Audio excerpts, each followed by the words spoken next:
आज तक तो हम लोग यही पढ़े थे कि मीडिया लोकतंत्र का चौथा स्तंभ है और मीडिया अक्सर विपक्ष के साथ होता है। मैं हूँ यासर मलिक। तो राजनीतिक विचारधारा में ना ये सॉफ्ट और हार्ड नहीं कहना चाहिए, ये मीडिया के द्वारा गढ़ा गया टर्म है। जहर जहर होता है, सांप का बच्चा भी उतना ही जहरीला होता है जितना वयस्क होता है। और हम लोग कोई क्रीम थोड़ी बेच रहे हैं मैडम, कि मुंह में लगाने का अलग क्रीम, तलवा में लगाने का अलग क्रीम, ये थोड़ी होता है। और आप देख रहे हैं अपना यूट्यूब चैनल YS3 न्यूज़। कि कीचड़ से कीचड़ को नहीं साफ किया जाता है। भाजपा से वो को हराने के लिए हमको भाजपा जैसा हो जाने का जरूरत नहीं है। मीडिया के बारे में आज तक हम लोग यही जानते समझते आए थे कि मीडिया निष्पक्ष होता है। उसको उतनी ही खुशी होगी जब बीजेपी जीतेगी और उतनी ही खुशी होगी जब कांग्रेस जीतेगी। सरकार किसी भी की हो, सवाल पूछना है, प्रधानमंत्री कोई भी हो, उनसे प्रश्न करेंगे। इतनी सी तो बात कह रहे हैं, लेकिन आप भी टची हो रहे हैं, बूढ़ा मान जा रहे हैं। कोई टची नहीं हो रहा है, आप चिंता ना करें। वो और लोग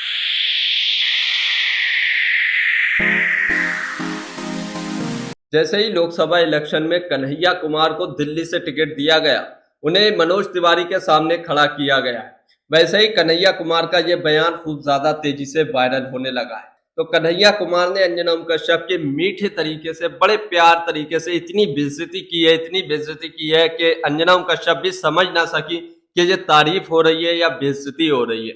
आप ये पूरी डिबेट जरूर देखिए। कन्हैया कुमार ने बड़ी शानदार तरीके से जो आज देश में चीजें हो रही हैं और किस तरीके से मुद्दों से भटकाया जा रहा है, सारी बातें बड़े प्यार तरीके से उन्होंने समझाई हैं, जिसे हर इंसान को सुनना जरूरी चाहिए और हर इंसान को इस सुनने के बाद अपने आप से एक फैसला भी करना चाहिए कि हमें क्या करना है।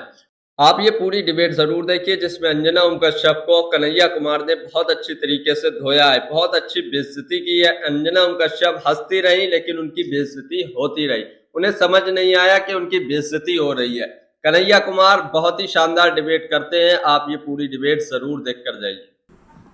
रेवंत रेड्डी सीएम बने हैं वो तेलंगाना के, और उन्होंने कहा आपको खुशी हुई ना? अब जरूर, हमने उनका सबसे पहले इंटरव्यू किया था। नहीं, आप निष्पक्ष हैं तो आपको खुशी हुई होगी। पवन जी उस समय पता नहीं टीवी देखते नहीं देखते। तो रेवंत रेड्डी जी का पहला इंटरव्यू मैं नहीं किया होगी कि नहीं? पवन जी जब जीतेंगे आपको खुशी होगी ना? आप निष्पक्ष हैं। आप पवन जी को पार्टी का अध्यक्ष बनाइए। पार्टी का अध्यक्ष तो अभी बने हुए हैं, सारे फैसले ले ही रहे हैं वो मीडिया के। मतलब वो अभी अध्यक्ष एक बने हुए हैं, बन जाएंगे भविष्य में, ऐसा क्या है? आपको इसमें भी आपत्ति में? नहीं बिल्कुल नहीं। नहीं, कन्हैया जी, अंजना जी आज निष्पक्ष हैं और आज हमको मौका आज निष्पक्ष है नहीं, हम लोग सदा निष्पक्ष हैं। हाँ, रेवंत रेड्डी सीएम बने जी, और आपके युवा नेता वहां पर, वो हालांकि ABVP से शुरुआत की थी उन्होंने, गौ पूजा करते हुए वो वोटिंग वाले दिन गए और ये किए। कांग्रेस के जो रीजनल लीडर्स हैं वो सॉफ्ट हिंदुत्व को अपना रहे हैं, क्योंकि बीजेपी हिंदुत्व, राष्ट्रवाद और अब तमाम जितनी भी स्कीम्स हैं, चाहे वो लाडली बहना स्कीम हो, 450 में सिलेंडर हो, ये तीनों को मिलाकर जनता के बीच में पहुंच रही है। तो आपके क्षेत्रीय नेता सॉफ्ट हिंदुत्व को, चाहे वहां पर हनुमान जी का मंदिर बनाना हो कमलनाथ जी का, या फिर एक यात्रा हनुमान जी के लिए निकालनी हो, या फिर धीरेन्द्र शास्त्री के कदमों में जाकर ये कहना हो कि हिंदू राष्ट्र होना चाहिए, क्या कांग्रेस के लिए भी ये एक बड़ा मैसेजिंग है कि अल्टीमेटली आपको ये कॉकटेल अब इंडिया में बनाना पड़ेगा? Hindu majoritarianism is to stay. देखिए, आप मैंने इस देश की आध्यात्मिक परंपरा को कॉकटेल कह रहे हैं, ये तो ठीक बात नहीं है।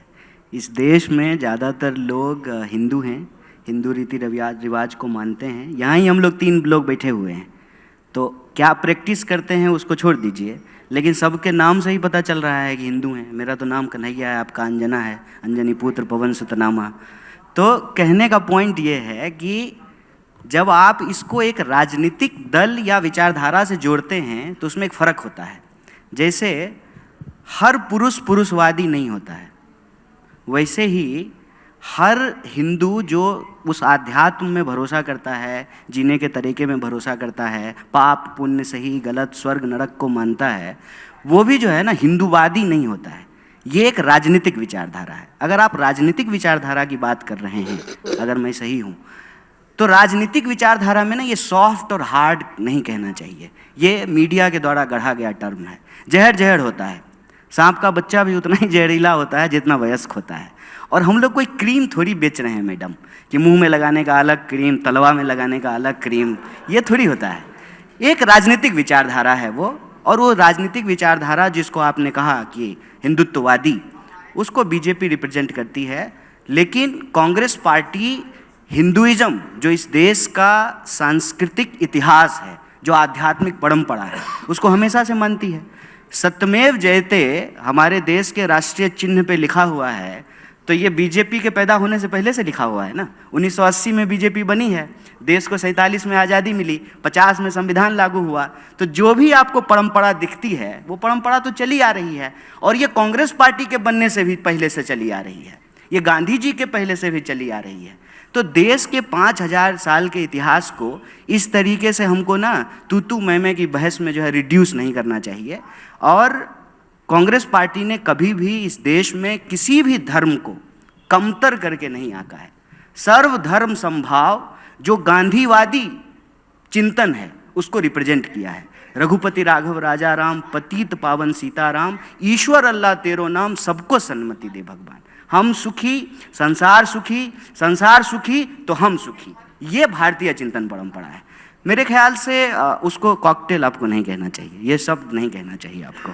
और राजनीतिक जीत के लिए हम कहते हैं कि रणनीति जब हम बना रहे हों तो एक बात का खास ध्यान रखना चाहिए कि कीचड़ से कीचड़ को नहीं साफ किया जाता है।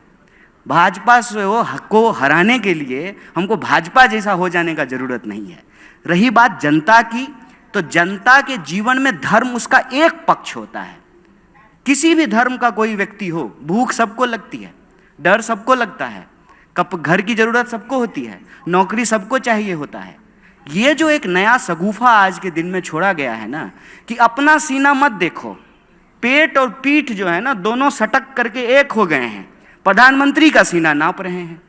आसपास जो घटनाएं घट रही हैं उसको नहीं देखेंगे, नाली में ढक्कन नहीं है वो नहीं देख रहे हैं, स्कूल में टीचर नहीं है वो नहीं देख रहे हैं, सड़कें नहीं बनी है, अनाज जो है लोगों को खाने के लिए नहीं मिल रहा है, लोग भूख से सो रहे हैं। पढ़ने लिखने के बावजूद, अंजना जी बधाई हो आपको, आप जो है जामिया से पढ़ करके इतने बड़े चैनल में इतनी बड़ी एंकर बन गई। आज जो आपके जूनियर हैं जो पढ़ रहे हैं, दर दर भटक रहे हैं बेचारे, उनको नौकरियां नहीं मिल रही है। एलुमनाई मीट में जाइएगा तो पूछिएगा, 45 साल में देश में सबसे ज़्यादा बेरोजगारी है। ये सवाल है, इस सवाल पे हमको बार बार आना पड़ेगा। अलग बात है कि जो पवन जी थोड़ा तल्ख हो जा रहे हैं, लेकिन उनका रंज इसी बात से है। आपने कहा ना कि हम ऑब्सेस्ड हो रहे हैं पवन जी हमसे, आपसे ऑब्सेस्ड नहीं हो रहे हैं। सवाल ये है कि मीडिया के बारे में आज तक हम लोग यही जानते समझते आए थे कि मीडिया निष्पक्ष होता है। उसको उतनी ही खुशी होगी जब बीजेपी जीतेगी और उतनी ही खुशी होगी जब कांग्रेस जीतेगी। सरकार किसी भी की हो, सवाल पूछना है, प्रधानमंत्री कोई भी हो उनसे प्रश्न करेंगे, इतनी सी तो बात कह रहे हैं। लेकिन आप भी टची हो रहे हैं, बुरा मान जा रहे हैं। कोई टची नहीं हो रहा है, आप चिंता ना करें, वो और लोग होंगे जो टची होते होंगे।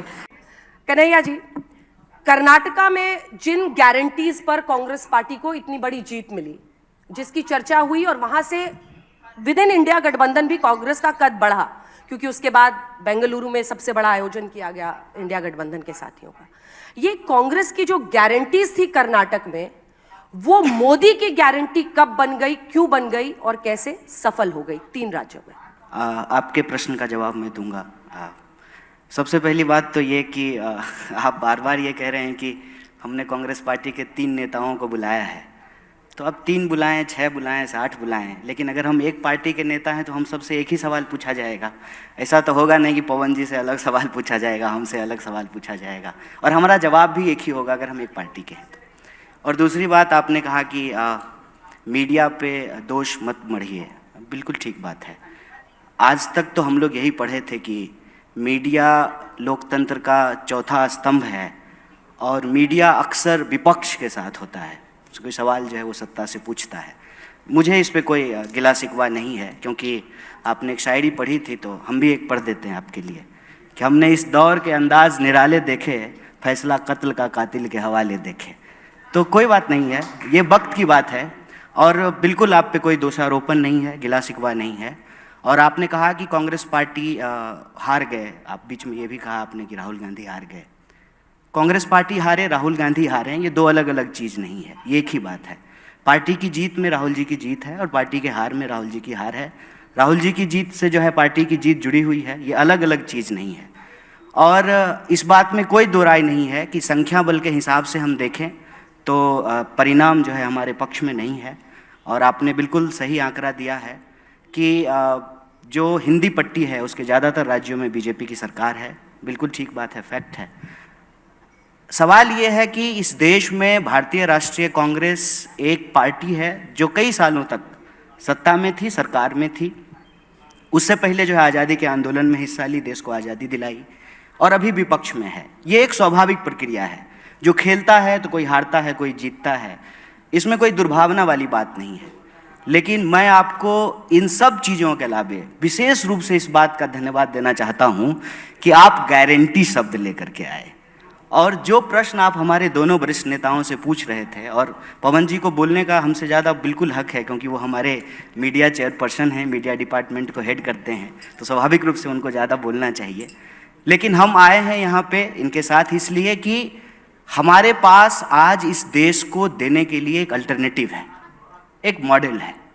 और आपने चाहे मतलब ट्रोल करने के लिए ही सही या आरोप लगाने के लिए सही, आपने एक बड़ी अच्छी शब्द का इस्तेमाल किया कि कांग्रेस पार्टी की गारंटी की वजह से कर्नाटका में हमको जीत मिली।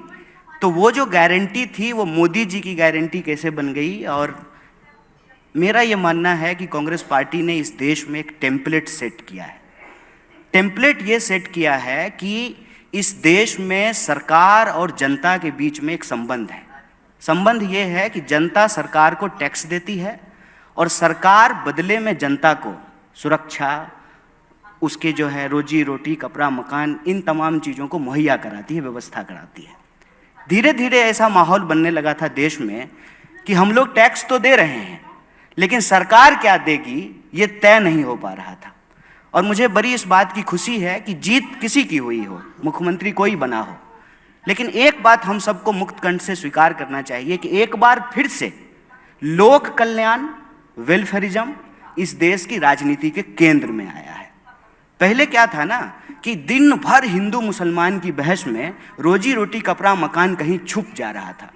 अब तो ये बहुत अच्छा हुआ ना अंजना जी कि हमने कहा कि हम 500 में सिलेंडर देंगे, मोदी जी ने कहा कि हम 450 रुपया में देंगे। तो अब विपक्ष की तरह जो है हमारे पास ये काम है कि कल को हम सिलेंडर लेकर के दिल्ली की सड़कों पे जाएं और मोदी जी से पूछें कि आप चुनाव के वक्त बोले थे कि हम 450 में सिलेंडर देंगे, तो कब दीजिएगा।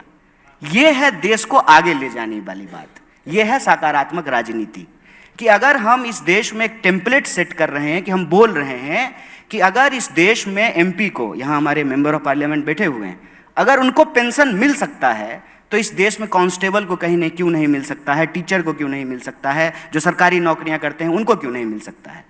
अब ये टेम्पलेट सेट हो रहा है कि हम कह रहे हैं कि अगर आप इस देश के बड़े कॉरपोरेट का कर्जा माफ कर सकते हैं, 10,60,000 करोड़ रुपया आपने माफ किया है, और आपने किसान निधि के तहत 2,60,000 रुपया किसानों को दिया है, तो ये बेईमानी क्यों?